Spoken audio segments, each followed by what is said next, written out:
Ladies and gentlemen, this is Hypnovision. And if you don't know by now, my name is Nicholas. This evening, I want to talk about finding your voice because this is something that it was a journey for me that I didn't even know that I really needed to take. And over the past year, it seemed like there was so many different journeys. As I spent a lot of time alone journaling and meditating and really just trying to stay focused on what's next in my life and being a better person overall. And the journaling itself has opened my eyes to so many things that I never even realized were inside of me. And that is something that's very humbling, to be honest. When you step back and really take account of your life, that is taking accountability in essence, to be honest.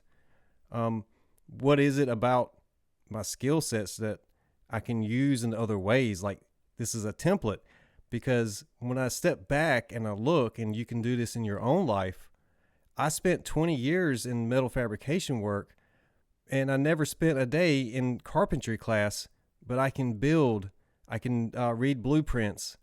And once you can learn how to visualize, read blueprints, that is a transferable skill. And that brings me to a conversation that I had once with a gentleman that was a technician. And he came in to work on a machine at a place I worked at. And while he was there, he used the phrase tribal knowledge. And I want to really focus on this for a minute because the way he explained it to me made a lot of sense. And it is something that I carry with me to this day. And it is like an actual belief system if you really take it that way. So the way he described things to me, as a technician going into a place of business and working on machinery, oftentimes the initial employee perhaps might move on, might relocate, or for whatever reason, the initial employee that had all the training is no longer in that position. And sometimes the next person in line tries to operate that same piece of machinery with a fraction of the knowledge or the skill. And over time, this becomes a pattern where that knowledge has been lost. It was never transferred. So referring to it as tribal knowledge really made a lot of sense to me because that is the knowledge that we pass down from each other. And when I take that concept and I symbolize it within my own life and I begin to highlight things, I can see a much broader spectrum of things in my life of the people that invested in me as a person. And that really changed how I was viewing things. And it was also something that allowed me to step out of what I was unaware of myself, and that is how I judge things. And I don't feel like I'm a highly judgmental person, but let's be honest, we all do it. It is really rooted into who we are as humans because that is the world around us. We are constantly identifying and judging, and we can take these extreme stances that it's either this way or that way, and there's no gray in the center, or we're not able to shift our viewpoint. So it's really important to keep that in mind. But the tribal knowledge concept to me of passing stuff down is we can also hoard information and knowledge, and sometimes we do it for the wrong reasons. And that is something that I had to accept within myself, because if I can identify it on the outside, then I know it's also within me, because those thought patterns, how else am I to observe them inside my head? So that is a moment of honesty, like self-honesty on the realest level, and no shame to it. That's how we are able to release things in our life and let go of certain things that cause those discomforts. So when I talk about tribal knowledge and using that as a template, you can overlay that on top of anything in your life, whether it be a work relationship, a home relationship, a friend relationship, or just anything within your life. Taking account of the good things, because I've also realized in the past year, the law of the opposite, and also like paying attention to things that I never paid attention to before, things like Mercury retrograde, things like the moon cycles. And to be honest, I'm really branching off into a lot of stuff at the moment, but the ebb and flow of Mother Nature in the moon cycles is something that I was so out of touch with that I had no clue until I started to observe different events happening in my life around these moon cycles. And I started to realize, like, hey, I do need to pay attention to these things. And there is something here that I really kind of had wrote off in the past because I really wasn't aware. So the Mercury retrograde stuff was interesting, but some of it was telling me something, and it took me a while to put the pieces together. And when it comes to the body, that's one thing, but when it comes to emotions, that's another thing. But with things like Mercury retrograde, moving backwards, I started to like put the pieces together on a spiritual sense, and I started to understand through that lens the mentality, the mindsets. So how is all of this stuff working? And things are moving, energies are moving, planets affect our mood swings. The moon affects the tides, it affects our body. So what kind of tribal knowledge is passed down with that kind of stuff? Where do you find that kind of knowledge? These are things that really struck me as, what are we educating ourselves on, for one? And for two, why don't we still talk about this stuff openly? Why is there so much mystery around all this stuff?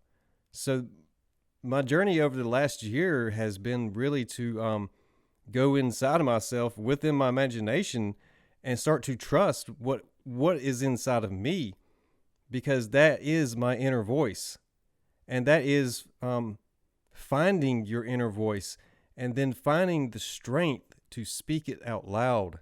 And that was when I started to uncover some of the fear-based beliefs within me, within my own self, that I was acting from on a subconscious level and was so unaware of until I started making intentions to change things.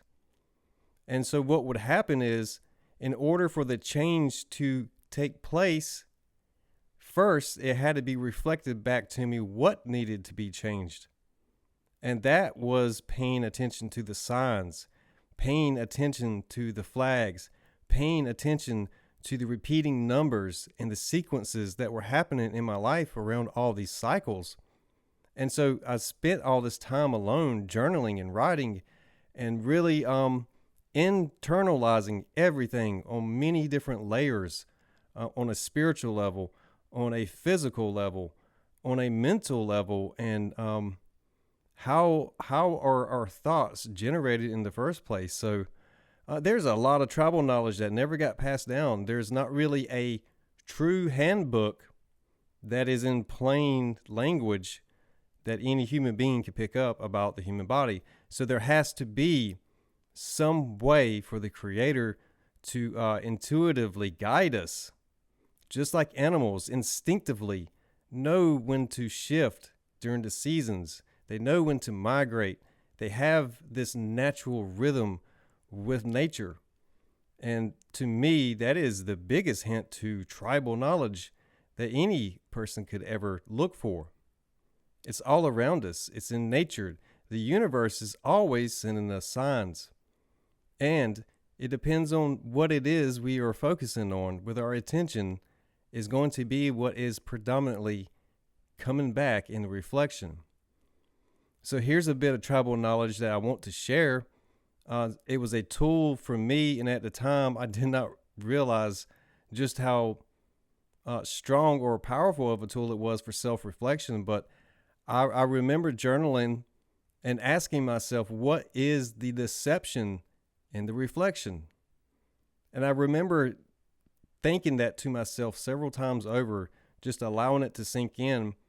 And then I went into a meditation. And that's when I started to really understand how all this reverse stuff was working through the mental prism of self-talk. Because we can allow those outside voices of others to sink in and affect our inward talk. So it can get jumbled, it can get out of order. So we can begin to think certain negative things about us. And when that sinks into our imagination and we give it an energetic feeling, then we start to manifest that as real in our reality. And to be completely honest, for me, it was like a spell. And I know some people it's kind of taboo to talk about spells, but it felt like a spell was broke off of me because my first attempts to like really uncover like what it is in my self-talk that I needed to fix was to write out how I was feeling, which was like a message in a bottle, so to speak. It was a lot of bottled up emotions and a lot of there's no other word for it, trauma. There was a lot of stuff inside of me that I had been holding on to, just trying to keep it together. And I don't want to talk about things that have happened to me in the past. I want to talk about how I got over it and how I created solutions and what it really taught me. So there's no need for shame in these type topics. So it makes me feel more open in sharing these things with you. So the journey of uncovering the self-talk meant that I had to face many of the things that I had personally avoided in my own life. And that was really interesting because my first attempts at affirmations, I started doing recordings. And some of the things in those early affirmations were things like, I will not take the victim mentality. I am not a victim. I will stop self-blame. I will stop self-shame, and so on and so on. And, I would get up every morning and I would play this back. I would listen to it. I would listen to it. I would listen to it. And I began to experience a lot of things that I hadn't really paid attention to. And looking back now, I can honestly say there were a lot of traits of reverse psychology embedded in my self-talk. And not just reverse psychology, but, the fears, the shames, guilty conscience, the worry of self-image on the outside, because that is the parts of us we can't see, is we can imagine how somebody, how we appear to them, but we truly don't know if they don't open up and tell us. So that can become a fear. And when that becomes a fear, we give too much power to what other people think. We can become too sensitive and start acting from these places that are not as genuine or authentic. And there's no shame in that because, again, I had to see these things within myself so I could fix them or address them. And the self-talk has been a journey because it is like anything else. Again, there is so much going on in life. When you get around other people that you start to notice some of the traits within yourself that you're trying to correct, it begins to become like a warning. And it honestly, in some situations, it can feel a bit abrasive, and there's no shame to that. It is a self-realization that every individual person at some point, if they are faced with that, they have to make a choice. And for me, having to separate myself from certain things has not been easy. And it's been harder, and that has had an effect on my self-talk. But I've had to really stay devoted in this because the self-talk affects our self-image. and our self-image affects our self-esteem. It's all connected. Everything is connected, and we are all connected, and our energetic emotions have a signature to them. So the terminology, good vibes, bad vibes, that is a real thing. And that those are things that when we are so distracted, we don't pay much attention to. And sometimes we can get pulled in to these emotional ranges, so to speak. And I just want to share a lot of these things. These are a lot of self realizations for me. I do realize that it is hard for us to not identify things, but the imagination itself really has no form. It is just pure energy. And we give it form by repeating thoughts in a pattern, and we give it form when we start to emotionally charge these thought forms. And that is something that recently has really just kind of like stuck out to me. It's almost like a theme that got stuck in my head. It was like all I could think about was thought forms, and visualizing what is a thought form. So that's going beyond like seeing patterns, pictograms. Thought forms would be to me the image in motion, animated. So you're able to see what all these thought patterns collectively, what kind of form do they take shape? And then you really begin to understand a very deep, complex, internalized meaning of creation and how our imagination is creating our reality. That is our self-image. We are whipping that pure energy and emotion inside of our imagination, literally into an image.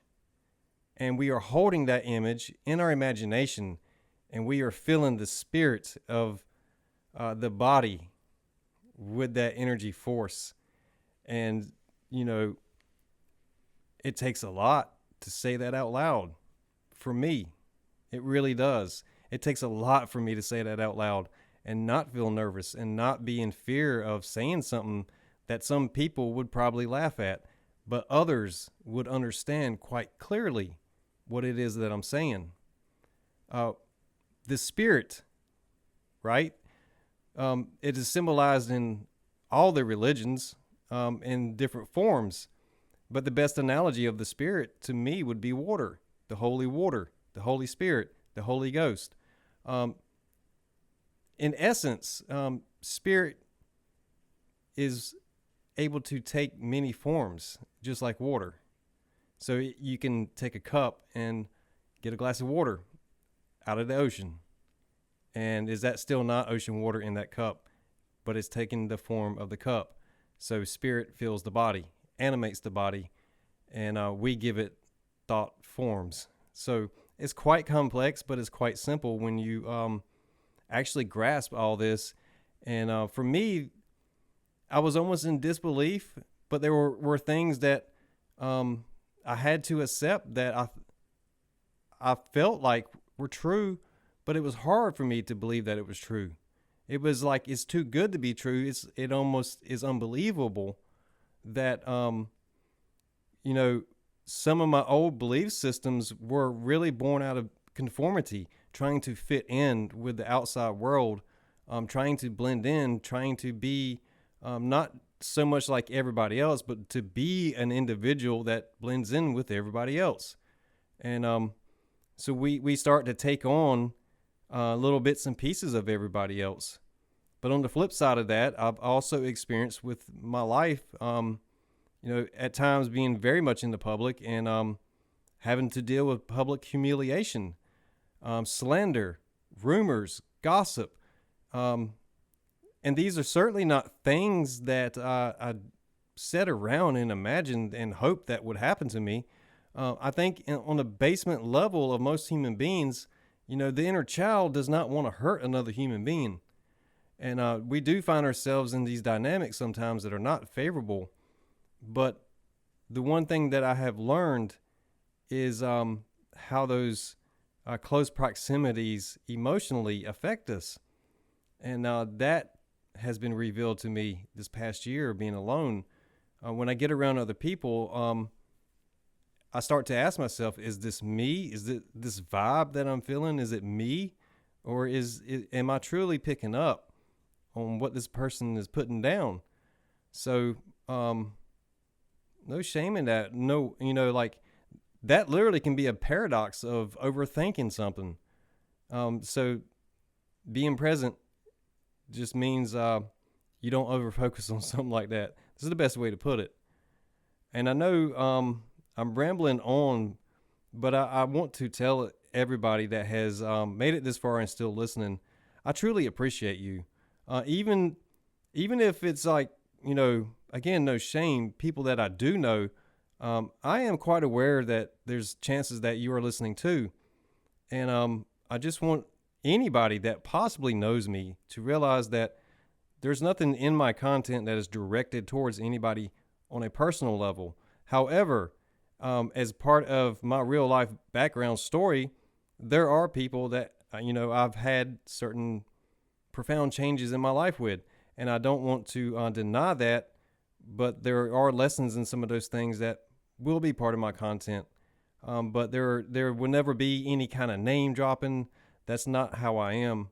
I don't, I'm a father, and I have 2 girls, and I love my kids, and I love what I do for a living, and my DJ business is like my child, so I take it very serious, but I have a playful heart, and I've had to learn over the years not to let other people's voices affect my self-image. And that has been at times more of a mental struggle because, like-minded people seem to stick around like-minded people. And sometimes you can be somewhere in between different group sets, different mindsets. And you have to be able to learn how to have thick skin at times and other times when to open up and just be genuine and speak truth and clarity from the heart, straight from the soul center, so to speak. And, finding your voice is really freeing to the heart because it means you're letting go of those tense things, those, you want to speak it out, but you cling to not. Like, for some reason, we find ourselves, and who do we hurt in the end when we have bad self-talk about ourselves? It's okay to admit it. No shame. And that's something that I went through early on so much was, for me, my journey was not just a year. My journey's been 8 years, 8 long years. And if I talk about it, I'll get emotional. So, anything is possible. Anything. You just have to believe in yourself. And obviously, I had to stop recording and take a few deep breaths myself. Opening up and being vulnerable is actually, it's not a weak thing. It's confidence in yourself that you're able to show that you're real, you're authentic, you're genuine. Even you make mistakes, even I make mistakes. And that's what the journey of self-discovery, to know thyself, and you shall know all, because everything is born in imagination and it is ours to create with. And with that, guys, I'll see you down the road.